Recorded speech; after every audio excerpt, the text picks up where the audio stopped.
The Oklahoma City Thunder lose Will Dawkins to the Washington Wizards. How does that impact the OKC Thunder? Plus, does Rayan Rupert fit in at pick number 12? All this and more coming up on today's Locked On Thunder podcast.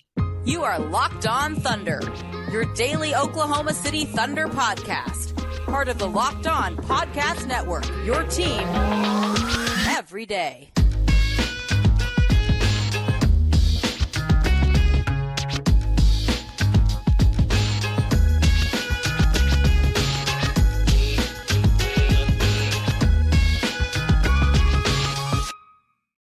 Let's get it going on the Locked On Thunder podcast, on the Locked On Podcast Network, your team every day.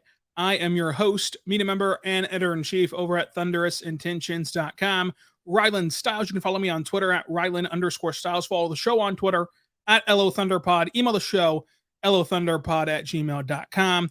On today's show, we are discussing Rayan Rupert as we roll on with our NBA Draft Profile series. Also, Will Dawkins departs from OKC. How does that impact the Thunder in this draft and beyond? Thank you so much to everyone who makes this show your first listen every single morning, every single day. We're here for you talking Thunder basketball.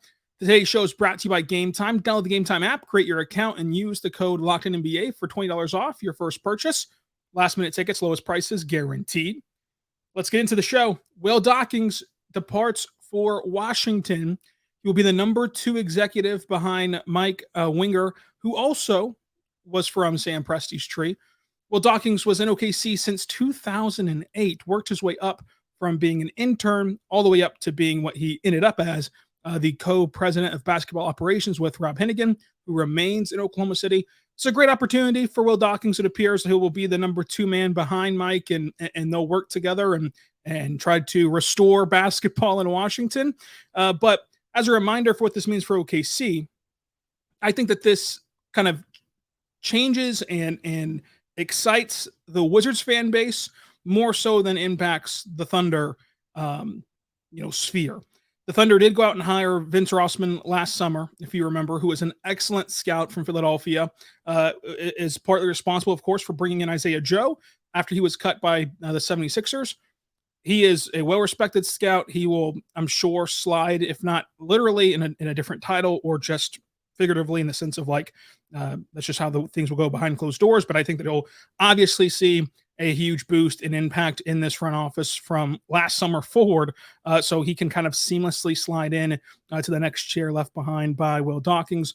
I don't think that this matters too much for the Thunder, but it does resonate very well in Washington. This is a great hire for Washington. Will Dawkins, of course, been preparing for this opportunity. So this is going to be awesome for them to kind of have that opportunity to shape the Wizards. With that being said, there was a leak that the Wizards would be looking to rebuild in a year or two. And you can kind of let your mind wander. What if the Wizards want to rebuild now or sooner than later? And maybe they want to accumulate some more assets. Would they be comfortable trading back to 12 to gain additional assets as well as 12? A working relationship never hurts to have one. Now you have one in Washington with their 2 top executives working very closely with Sam Presti. You have one in Detroit with their top executive, Troy Weaver, of course, formerly working very closely with Sam Presti. That's all great. But again, this is a fantastic thing for Will Dawkins. For OKC, it doesn't necessarily impact them a ton. Obviously, you'd rather have the more kind of smart basketball minds in your front office, the better. But they do still have Rob Hennigan. They still have Sam Presti. They do still have Vince Rossman, who are all very, very elite level executives that can help this Thunder team continue their rebuild, continue to fill out this roster, and eventually, hopefully, get over the hump. So that's kind of what it's like on the Thunder side. I went on the Believe Wizards podcast and was very excited for Will on that podcast. Talked to them about kind of what to expect their rebuild to look like now with Mike and with Will over there. This is fantastic news for Washington, but that doesn't mean it's bad news for OKC. So I think that that each side is all right in this transaction. Let's dive into our Rayan Rupert NBA draft profile. What a pre-draft process that this has been for Rayan Rupert. At the start of this process, it looked as though he was, a slam dunk pairing at pick 12 for OKC. And now you look up and down these draft boards and mock drafts, and he's kind of just clinging on to being a first-round prospect. So let's dive into what his game looks like, the strengths, the weaknesses, everything about his game. So he stands 6'6", 193, 7'2" wingspan, 19 years old, and he played for the New Zealand Breakers. He is an elite defender, but he's pretty one-dimensional. His strengths are highlighted by the fact that he is an incredible defender. He disrupts his opponents. He can annoy the opponent. He lives to torment the opposition. He has elite motor, elite heart, elite effort, elite intensity, which are the traits that make you a good defender, along with that amazing frame. Again, this is a 6'6" guy who has a 7'2" wingspan, who prides himself on defense, who brings that intensity and effort every single day and engagement every single day. That is half the battle on the defensive end. He is long and lengthy, so he plays the passing lanes incredibly well, but not only the passing lanes. He is able to pickpocket oppositions, poke the ball away, get steals. And if nothing else, when we talk about disrupting offenses, he is able to deflect a bajillion passes. He's able to disrupt a bajillion offensive possessions. And we talk about play finishers on offense. Defensively, play enders, the Thunder have plenty of them. So the appeal would be, you look at Rayan Rupert. Here's a guy that is long, lengthy, can shut down top scorers, can play incredible point of attack defense, but also deflect in the passing lanes, poke steals, and spark you in transition. The kind of benefit here is you have Rupert, SGA, Will Dort. You have all these guys who deflect passes, and if nothing else, as that ball is ping-ponging around on the floor, you have a lot of guys who go get that ball on the floor and go dive for the ball, go in their possession. And if you don't come up with the ball off the deflection, it ends it kind of in practice because you've deflected the ball 2 times this possession, let's say. Now by the time you regain possession, if you're the offense, you only have like 10, 7, 5 seconds to work with. And you're going to be matched up with, more often than not, a high-level defender against Oklahoma City. So that's kind of the appeal for Rayan Rupert. He is just this annoying, in-your-shirt defender. And I like it. I like what he brings on the defensive end. He's a really good athlete. But I just struggle to see what else he does well. And I don't know if there's necessarily a role for somebody who can only do one thing really well. So the defense is great. As a point of attack guy, to stay connected on your hip and just make life tough for you as an ISO scorer, to play the passing lanes, to help as a help side defender, to rotate extremely well. Like, he checks all those boxes. He checks the heart, hustle, motor, effort boxes. He'll go dive on the ball, and he's a plus ball handler to where he can get those steals and spark transition for you, which is great. And he's a really, really, really good athlete. But if that's all you can do, how does that look in the modern, sphere of basketball, especially when you're picking at pick 12? So for his position, he's a plus ball handler. That's great. And I think he genuinely does understand spacing. I think he understands when to move. I think he understands where to move. I think he understands when to cut versus when to stay home, which is a skill. Like, understanding when you have a lane to cut versus just cutting for no reason because you're athletic is a skill. And it helps your offense have spacing and look better. Whenever you get him in fast break as a ball handler, he can be a break starter. Despite the awful numbers, scoring the ball, he is good at the free throw line, which is encouraging. But part of his strengths are his weaknesses. And we'll talk about those coming up on today's Locked On Thunder podcast, talking about Rayan Rupert.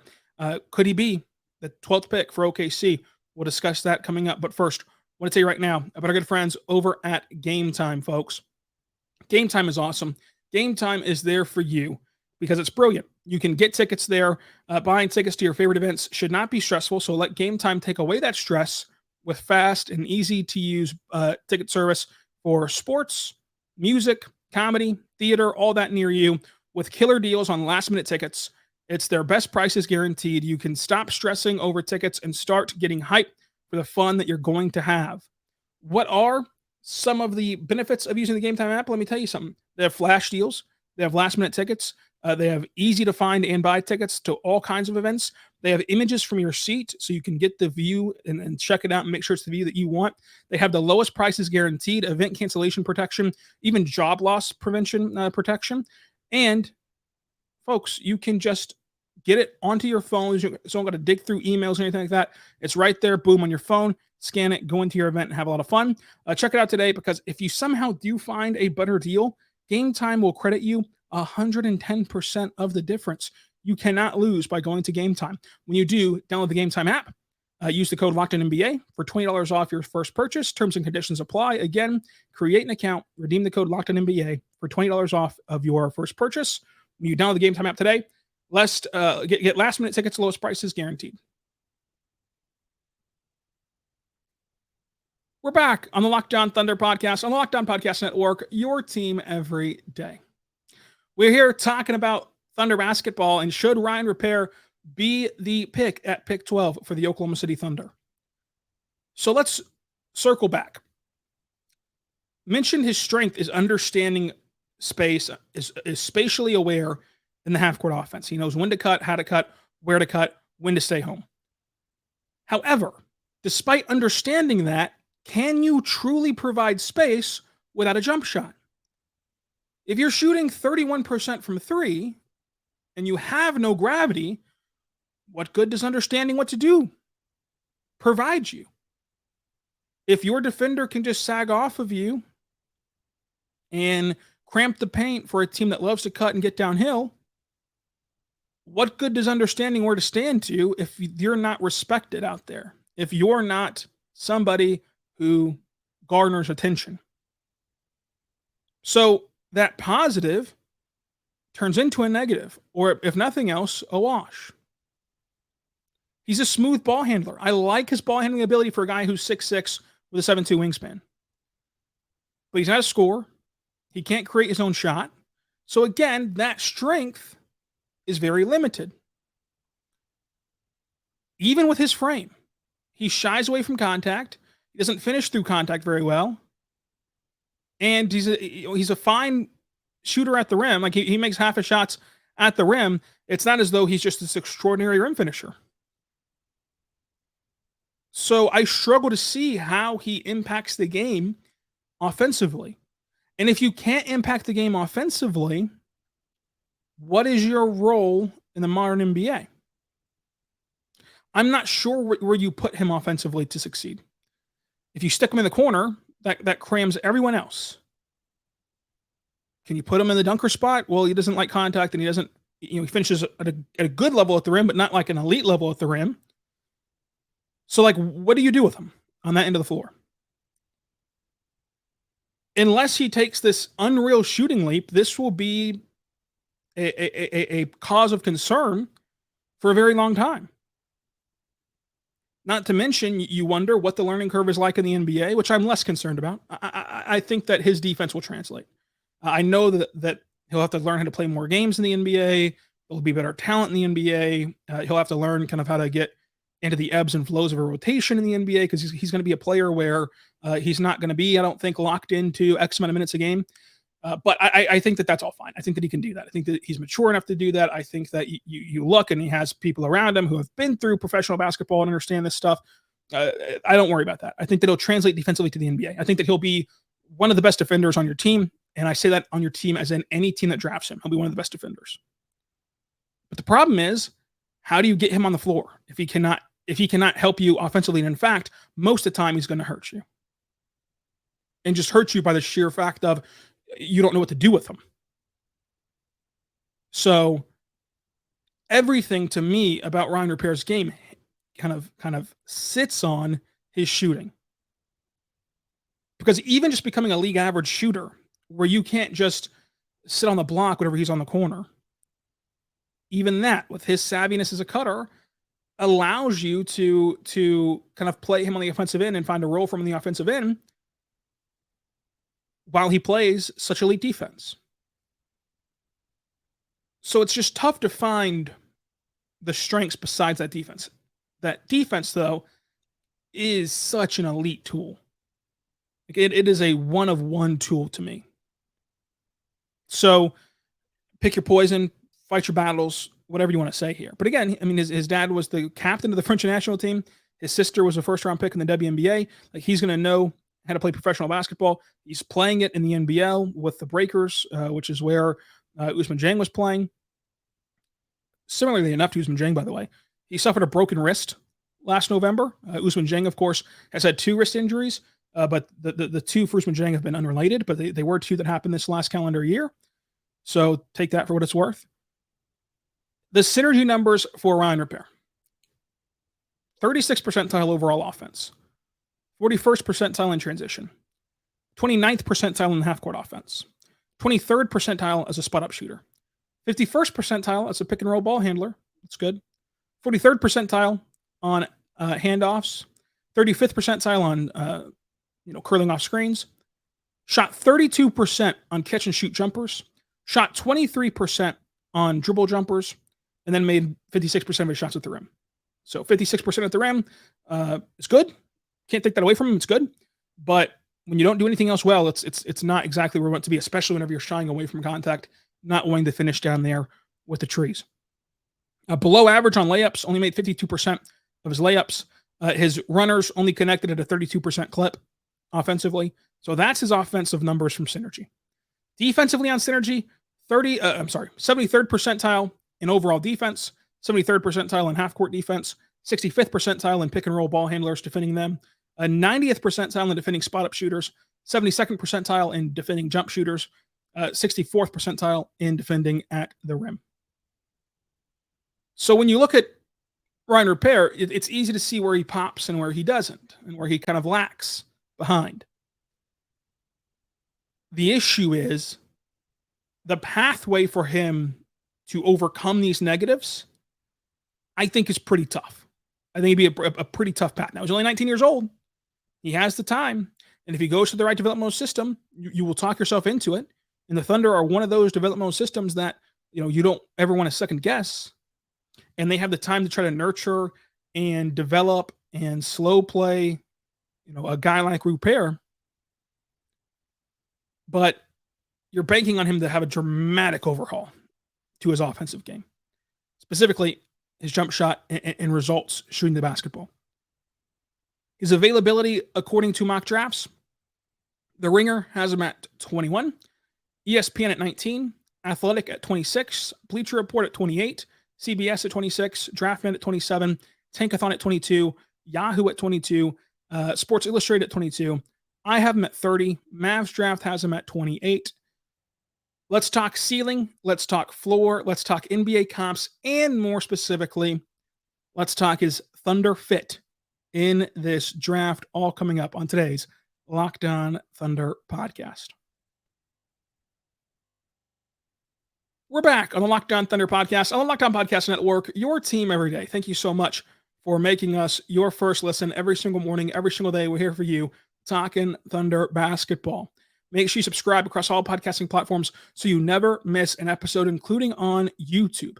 Let me know who you want the next NBA draft profile to be on as we continue our draft dash to the playoffs. And we're going to do a mailbag podcast, so drop below your questions on YouTube and on Twitter at Rylan_Styles. So a lot to get to. Podcast every single day from now until the draft, including weekends. So subscribe on YouTube and on your podcasting platforms. So Rayan Rupert, what is his ceiling and his floor? I think that the ceiling for Rayan Rupert is this all-defensive mastermind who is well-regarded and well-respected and nearly undisputed. It's tough to get consensus on anything in the NBA sphere and in life in general, but nearly regarded as, for sure, one of the best defenders in the NBA. This all-defensive great. That's his ceiling. That hits 35% of his threes and is playable offensively. That's his absolute ceiling. To me, his floor is a defensive ace that has minutes due to his undeniable defensive prowess, but his offensive limitations hurt him and reduce the minute loads that he can handle. So take that for what it's worth. The NBA comps I think would be kind of funny to explore. Would be, is there something here with like his ceiling is like Andre, but his floor is Terrence Ferguson? Like Ferguson had some great moments and flashes and pops defensively and played some good defense. And it felt like he was a good three-point shooter during certain spurts and stretches of his career. But then you go back and look at the averages and he just wasn't a good three-point shooter.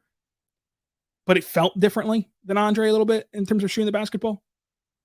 Who knows? NBA comps are bad, terrible, hard to come up with. Hard to get perfect.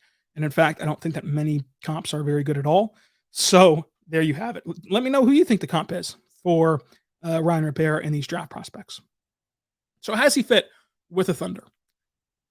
I think that you're hoping that his future role, if you draft him at 12, would be like a fifth starter who is just this elite defender and is enough of a spacer to allow the other four to operate and to let the other four carry the load offensively. I think in practice, you'd have to bank on, hey, this is a guy that's like the eighth man in your rotation, seventh man in your rotation, something like that. And you put him in because he's a defensive ace. And then throughout his career, he'll pick up the tag of X stopper. Like maybe throughout his career, he has a ton of success defending Luka. He's like a Luka stopper. Or has a ton of success defending Ja. He's a Ja stopper. You know the defenders that aren't superstars, aren't even necessarily all defensive team type of players, but they get the tag of X stopper. Maybe Rupert can kind of be that. That's kind of what you should be banking on, I think. A rotational fit for this season, I think that you'd be hoping it can go on the Ousmane Dieng plan had Ousmane Dieng stayed healthy. Like remember, Ousmane Dieng got some minutes in the NBA, played primarily in the G League, and had some opportunities, had some flashes. That flash in Atlanta was fantastic offensively. He had the possession where he just rips the ball away from Steph Curry defensively in that same season. Like you would hope that it would look like that, only without the break of the injury for this upcoming season. Roster impact-wise, look, you'd be looking at Lindy Waters as a guy who you to create roster spots and to create roster space, who you'd kind of decline his option to take care of Rupert, because that's the easiest mechanism to open up a roster spot, but also because, if you're looking at a guy who's going to take like 10 minutes a game here and there, you'd be giving those 10 minutes instead to a guy who just drafted 12th overall, in my opinion. So I hope that's not the case, because we all love Lindy Waters, but that's just the business of the NBA. Why the Thunder should take him? The only reason why you would take him is that if they believe that they can truly get his jump shot to a serviceable level. If there's even a shadow of a doubt that you could do that, then you should not take him. And if you listen to yesterday's podcast, I'm not a Rupert fan. I think that there's going to be so much more value on the board at pick 12 that it would be a very, very, very, very, very, very tough sell at pick number 12. But we just laid it out there. That's the case for and against Rayan Rupert. What would it be for you? Would you like this pick as a Thunder fan? Would you dislike this pick? Would you talk yourself into this pick? Is this a pick where it would be the rare case where you couldn't even talk yourself into it? What are you thinking? Let me know on Twitter at Rylan_Styles, on the YouTube comment section down below, and anywhere else you get your podcast from. Folks, subscribe to the show, because every day we're talking Thunder basketball. We are talking about the NBA draft. Who should be our next NBA draft profile? Mailbag podcast up next. Subscribe. Till tomorrow. Be good, and be good to one another.